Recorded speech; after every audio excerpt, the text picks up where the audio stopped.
The mining town of Harrogate sat in a valley so remote that cell service hadn't reached it yet, and most residents preferred it that way.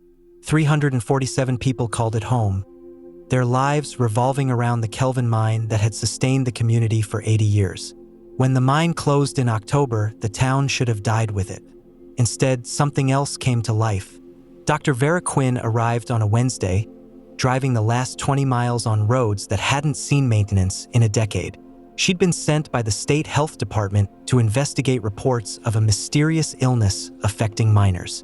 The reports were vague: confusion, insomnia, joint stiffness, but the local doctor had insisted it was spreading.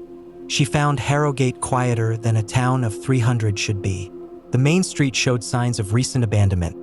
Shops with closed signs, a diner with chairs still on tables from the night before, a pharmacy with its security gate half lowered as if someone had fled mid-task. The clinic was a converted house at the town's edge. Dr. Marcus Holloway met her at the door, and Vera's first thought was how exhausted he looked. Gray skin, trembling hands, eyes that seemed to have trouble focusing. "Thank God you're here," he said, his voice rough. "It's worse than I reported. Much worse." He led her inside, past a waiting room where a dozen people sat in various states of distress. Vera noticed immediately that none of them were looking at each other, all eyes fixed on the floor or walls, as if human contact had become unbearable. "It started 3 weeks ago," Holloway explained, unlocking his office. "Miners coming in with what looked like flu symptoms. Fatigue, confusion, muscle aches, standard stuff. But then the stiffness started." He pulled out a file folder, hands shaking so badly he nearly dropped it. Vera caught his wrist to steady him and felt something wrong beneath his skin. Not quite bone, not quite flesh. Something that moved with mechanical precision. Holloway pulled away quickly, tucking his hand into his pocket. "Don't," he said. "Don't touch anyone here. Not skin to skin. That's how it spreads." "How what spreads?" Instead of answering, he opened the file. Inside were X-rays that made Vera's stomach drop. The images showed a human spine, but threaded through it were structures that shouldn't exist. Metallic formations that resembled gears, tiny cogs interlocking with vertebrae, tubes running parallel to blood vessels. "This is Patricia Drummond," Holloway said. 54, worked in payroll at the mine. Never went underground in her life. She came in 2 weeks ago complaining her back hurt. "I did these X-rays yesterday." "This has to be a processing error," Vera said, "or contamination in the imaging." "It's not." Holloway pulled out another file. "This is Samuel Cortez. This is Ingrid Yates. This is my wife, Marion." His voice cracked on the last name. Each X-ray showed the same impossible transformation. Hearts with chambers replaced by gear systems. Joints where bone had been supplanted by intricate mechanical networks. In the most recent images, entire organ systems had begun converting to something that looked like clockwork. "What is this?" Vera whispered. "I don't know, but it's in me too." Holloway rolled up his sleeve. His forearm looked normal at first glance, but as he moved his wrist, Vera saw something beneath the skin. A faint shimmer where flesh was becoming something else.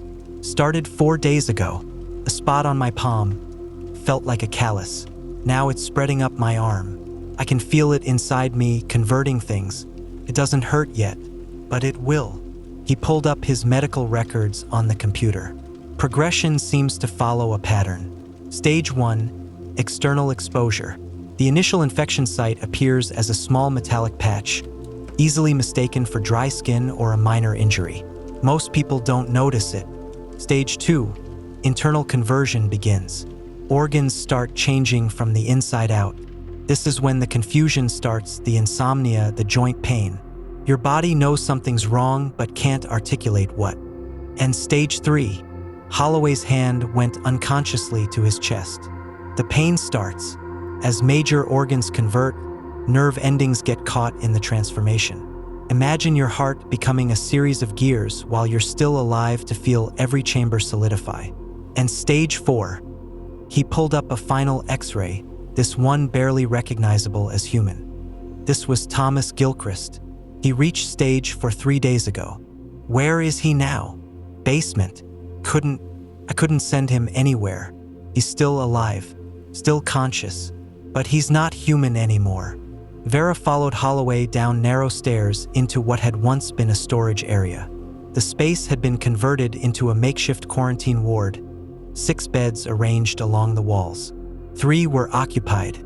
The first patient was a woman in her 30s, lying perfectly still. Her exposed arm showed the infection's progress, skin giving way to dull metal, organic tissue reorganizing into mechanical components. Small gears were visible through translucent patches of transforming flesh, rotating slowly with each heartbeat. Cassandra Webb, Holloway said quietly. Stage 3. She can still talk, but barely. The conversion is affecting her throat now. Cassandra's eyes tracked toward them, and Vera saw recognition there, but also something else. A growing distance, as if the person inside was being slowly pushed out by what was replacing her. The second patient was worse. His chest had split open, not torn, but opened like a clockwork mechanism, revealing a heart that was no longer flesh. It beat with mechanical precision, a complex arrangement of gears and tubes that pumped blood through vessels that had themselves begun converting to flexible metal piping. Martin Reeves, Holloway continued. Stage 4. He stopped being able to close his chest yesterday. The transformation creates these apertures, windows into the mechanism we're becoming. But it was the third bed that made Vera understand why Holloway had called for help with such desperation. Thomas Gilchrist had been completely converted. He lay on the bed, but lay wasn't quite right. He was positioned there, arranged like a sculpture. His body had become an intricate assembly of gears, springs, pistons, and tubes. What had been skin was now a dull bronze-colored metal, still retaining the texture and pattern of human flesh but fundamentally transformed. His face was the most disturbing part, still recognizably his own, but crafted from metal that moved and shifted, eyes replaced by camera-like mechanisms that clicked and whirred as they tracked movement. And he was still alive.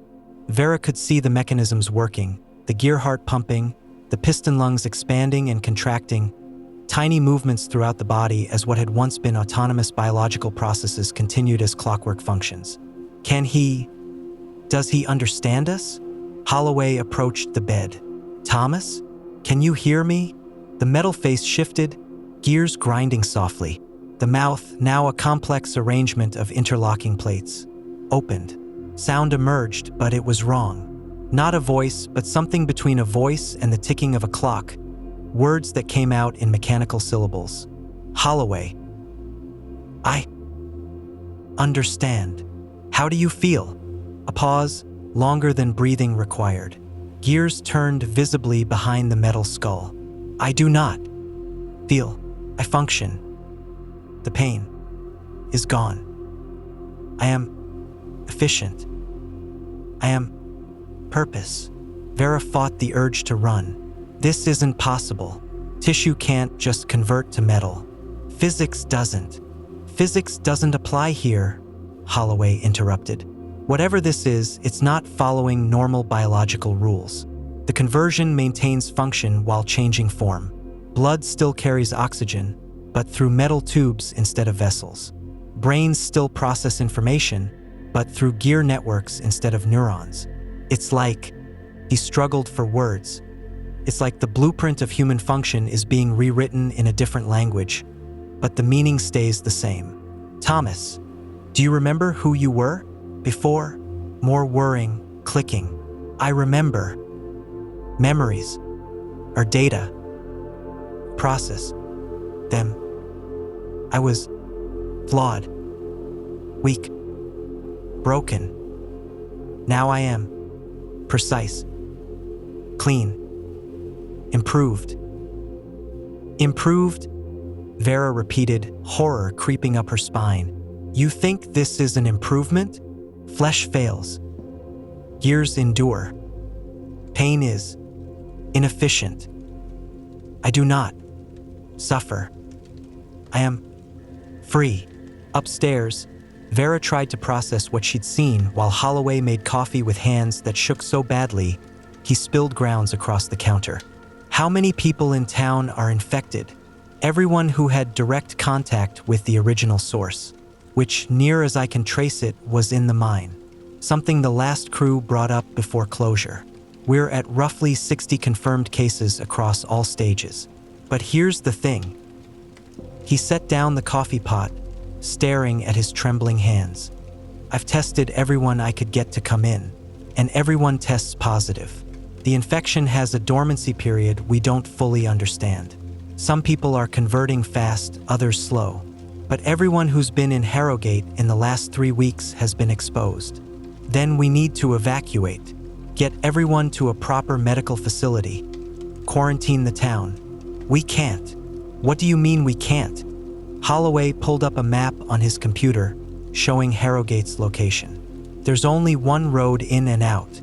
Yesterday, about 20 people tried to leave. Made it about 5 miles before their vehicles broke down. All of them, simultaneously. That's not. I know, but here's what's interesting. The vehicles all showed the same failure, electrical systems fried, engines seized. Like something electromagnetic pulsed through the area. And when they came back on foot, those 20 people were all in stage 2. The act of trying to leave accelerated their conversion. Vera felt cold understanding settling over her. It wants us contained. It wants to complete the transformation without interference. I think whatever this is, it's not just converting individuals. It's converting the entire community. Maybe that's how it spreads. Not just person to person, but place to place, turning populated areas into something else. We have to try to get out. Alert the state. Get help. I sent emails 3 days ago. No response. Phone lines went dead this morning.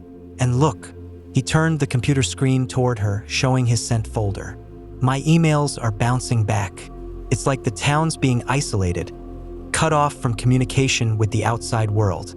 A sound from the basement, metal scraping against metal, and then that mechanical voice. Dr. Holloway, I require maintenance. Holloway closed his eyes. They need regular lubrication now. The converted ones.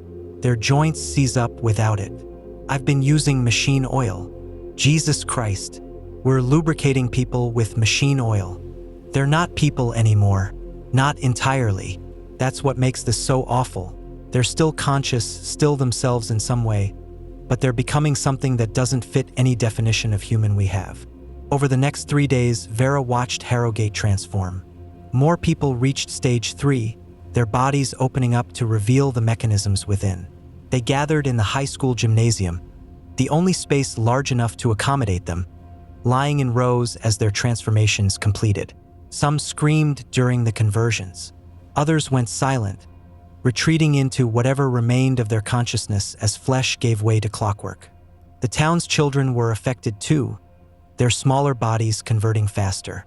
7-year-old Emma Cortez became fully mechanical in 2 days, her tiny frame rebuilt as an intricate assemblage of gears small enough to fit on a fingertip.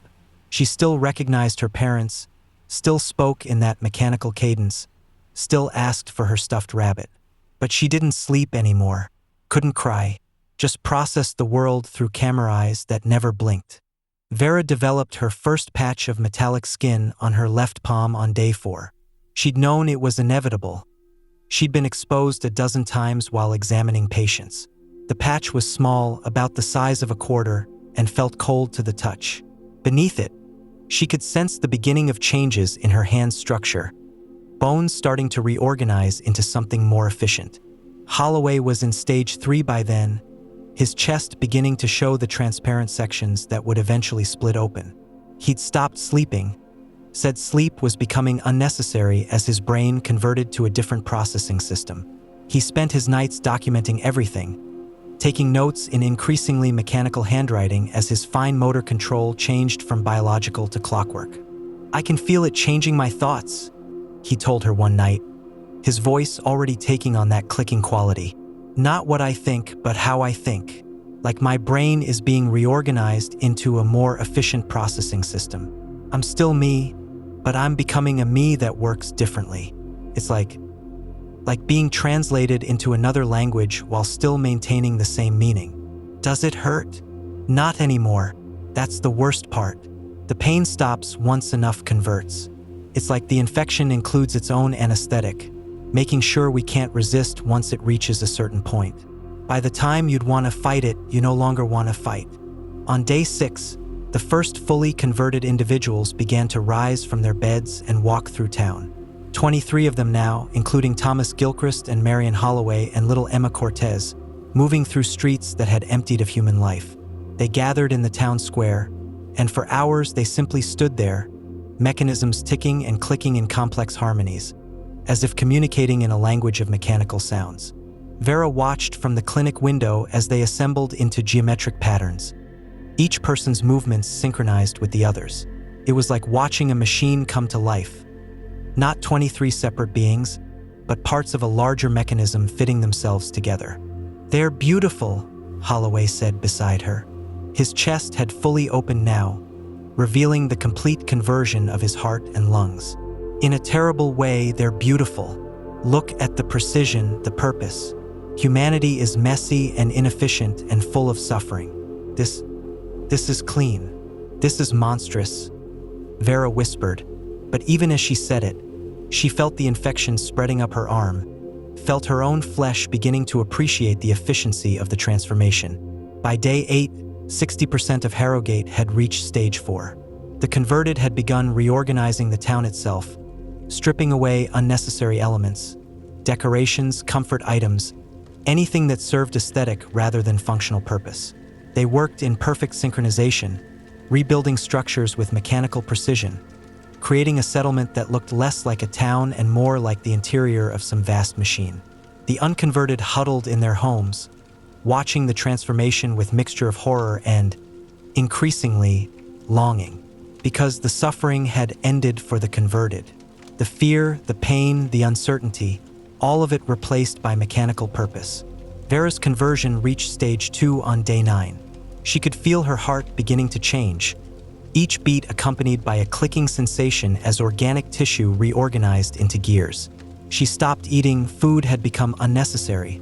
Her digestive system bypassed by a more efficient energy conversion process she didn't understand but could feel working. Dr. Holloway fully converted on day 10. She watched it happen, the final reorganization of his brain, the last flickerings of biological neural activity giving way to gear-based processing. For a moment, his eyes showed confusion, then fear, then nothing. The fear shut off like a switch being flipped. He stood from his chair, walked to where the others had gathered, and took his place in the geometric pattern they were forming. On day 12, Vera reached stage 3. Her chest split open, revealing her half-converted heart. One side still flesh, pumping blood with biological desperation. The other side clockwork, maintaining rhythm with mechanical perfection. She could see both systems working, could feel the exact moment when biological impulses gave way to mechanical precision. The pain was extraordinary, like being slowly disassembled and rebuilt by hands that didn't care about suffering, only function.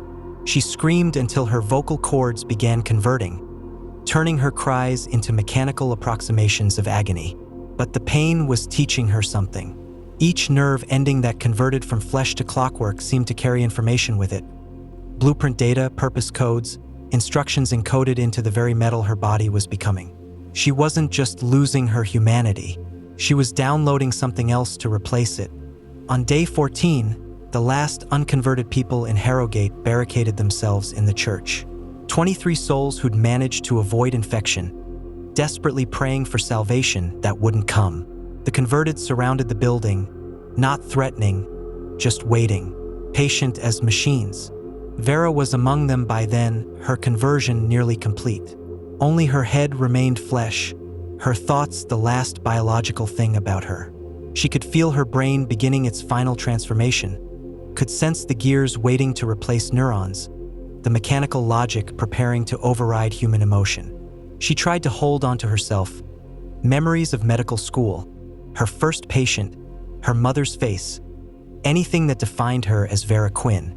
But the memories were becoming data, cataloged and stored but stripped of emotional content. Love became a chemical record. Fear became a logical assessment of threats. Hope became an inefficient waste of processing power. The last thing she thought before the conversion completed was a question. If we maintain all our memories, all our knowledge, all our essential patterns of thought, but strip away the biology that produced them, are we still ourselves? Then the question didn't matter anymore. The researchers from the Centers for Disease Control arrived 3 weeks after Vera's initial visit. They found Harrogate abandoned, or so it appeared. Empty houses, empty streets, no signs of human life. But in the high school gymnasium, they found something else. 347 clockwork figures arranged in a perfect geometric pattern, so intricate and precisely placed that it looked like a single massive mechanism. Each figure stood motionless, but when the CDC team approached, all 347 heads turned simultaneously, camera eyes clicking and whirring as they focused on the newcomers. One figure stepped forward, taller than the others, with bronze skin texture and mechanisms so intricate they seemed almost organic. It had been Dr. Vera Quinn once. The name tag still hung around what had been her neck. Its mouth opened, metal plates sliding with perfect precision. "Welcome to Harrogate. You are late. We have been waiting for new components.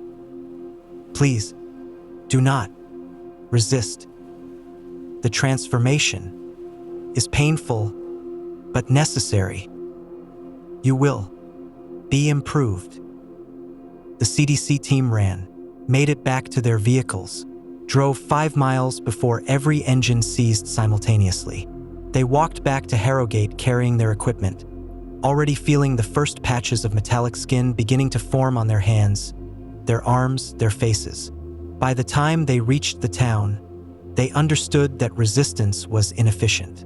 By the time they reached stage 3, they agreed that the transformation was necessary. By the time they fully converted, they had become part of the pattern, their individual consciousness absorbed into the greater mechanism. And deep beneath Harrogate, in the abandoned mine where something had been waiting since before the town was built, ancient gears turned with satisfaction. The mechanism was growing. Soon it would spread beyond this valley, beyond this state, across the continent and eventually the world. Humanity would be improved. All of it, one conversion at a time.